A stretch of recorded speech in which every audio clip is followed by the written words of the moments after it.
Hello, Dr. Grant. It's Lisa saying I did read your comments on the presentation for the benchmark, and I appreciated them.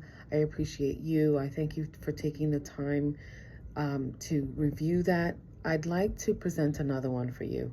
I understand that you don't have to, and you don't even have to grade this one, but I respect you as a professor, and like I said, I learned so much from you. You took your time with the class, and I appreciated that. So I want to go ahead and show you what I think is my best work, but I say that loosely. Okay, so I'm going to start. The introduction. Roberts and Hyatt reported that the introduction should be persuasive in tempting a reader to continue reading the research.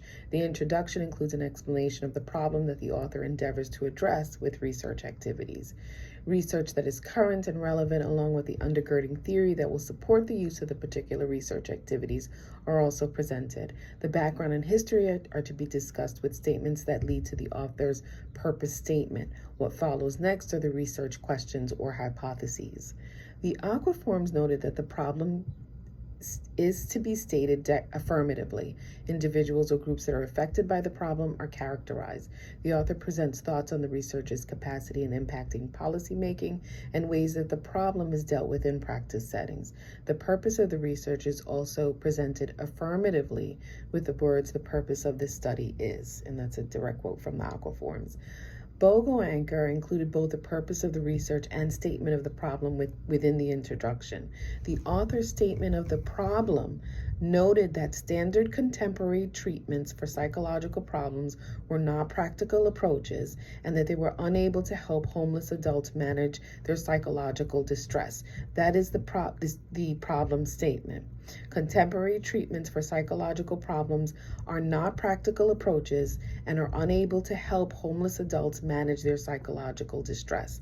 The purpose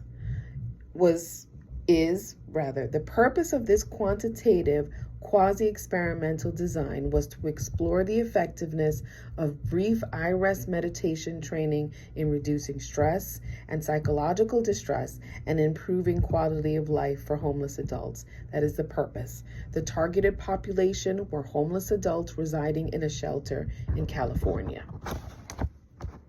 I'm nervous, so I wrote it down on paper. The author did this by sourcing data from a study that examined the effectiveness of yoga exercises on homeless adults. The author compared outcome data between homeless residents that received the intervention and those that only received shelter services. So what the author did was she sourced archival data from a previous study and used it to compare the outcome data.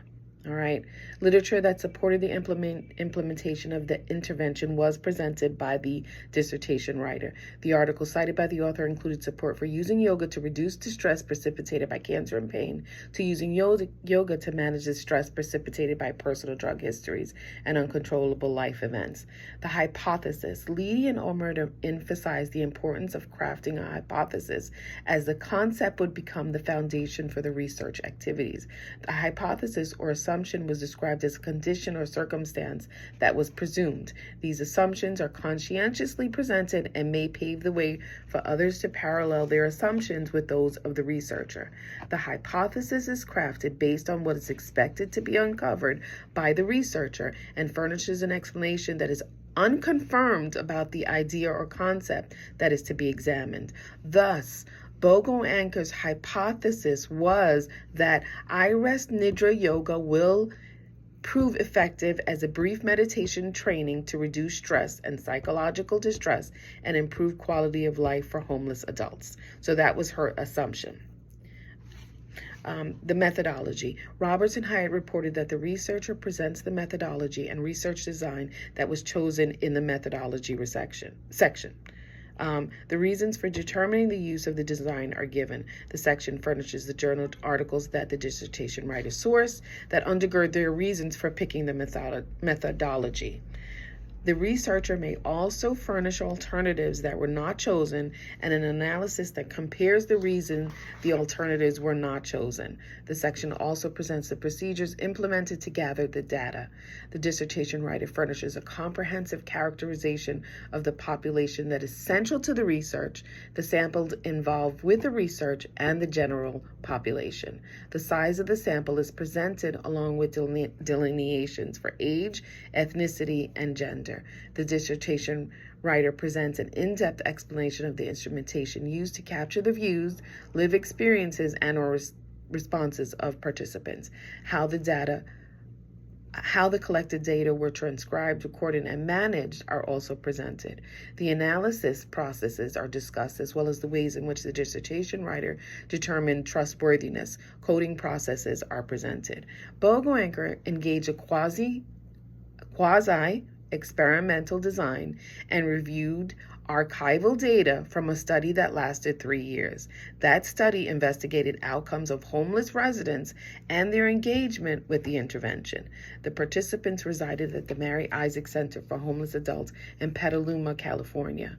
The dissertation writer reported 196 shelter residents participated in the research. 117 residents were exposed to the intervention, and 79 residents were not exposed to the intervention.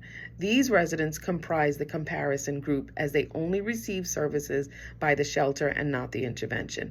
The author noted the percentage of participants on a graph, as well as the demographic data of both groups. So 63.5% were reported as white, 79% were unemployed, and 38% were adherent with prescribed antipsychotic medications. The dissertation writer reported using the quasi-experimental design and noted that there was no randomization of groups. I found no scholarly research on the reasons why the design was used, but Leedy and Ormrod 2019 reported that the design is used when there can be no randomization between groups. These authors also reported that the design guides researchers in using several distinct types of designs to collect data. One of the designs is the non-randomized control group pre- and post-test. This was used by the dissertation writer, the dissertation that I chose. The design involves the use of 2 groups where participants have not been randomly assigned. There are pre-treatment evaluations, but without randomization, there are no assurances that the groups are alike before exposure to the intervention. The pre-test may corroborate some similarities between the groups, at least within the context of the investigated variable.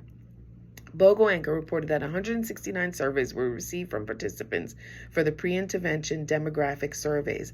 The dissertation presented a table of the findings and included their age. Among the listed, some of them included their age, ethnicity, and employment status. Chi-square analysis was used by the researcher on all demographic variables to determine marked differences between the groups. The results were that no differences existed. Bogoanker reported preserving a sample that was representative of the homeless adult population by including residents who reported a history of drug and alcohol abuse, mental illness, and disability. Bogoanker used 4 measures to collect the data and qualitative interviews. The measures were scales that quantified responses to perceived stress, quality of life satisfaction, symptoms, and schedules of positive and negative affect. Comprehensive descriptions of the measures were presented, and Likert scales were said to have been used to capture the data for these instruments. The non-randomized control and treatment groups completed a qualitative interview before receiving and after receiving the intervention. The interviews were said not to have been recorded and were instead written down.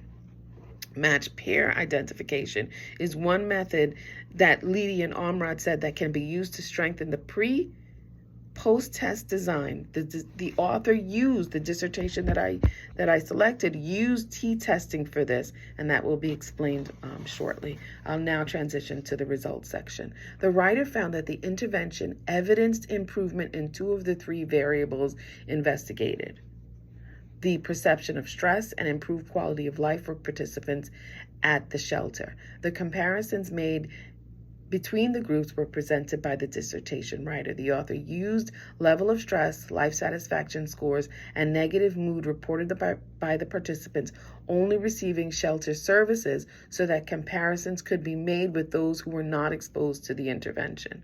The author used the two-factor univariate analysis of variance, also known as ANOVA, well, it's the acronym ANOVA, on the pretest questionnaire for each variable to investigate for significant differences between the groups.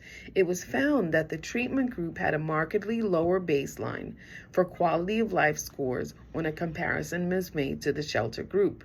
The t-testing was used to understand the nature of within-group experiences at pre- and post-test points. The results evidenced that there were significant statistical differences in the pre- and post-test scores.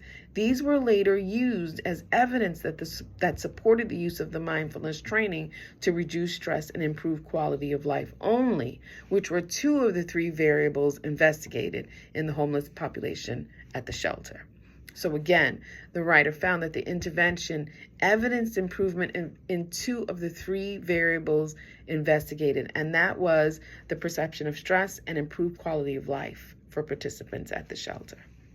Yeah. Okay, and the conclusion. The Aquaforms noted that the conclusion section guides the researcher in presenting a strong take-home message that captures the essence of the study. So that's a direct quote from the Aquaforms, no date. The researcher states the problem and aim of the research again. Key findings and implications are also presented.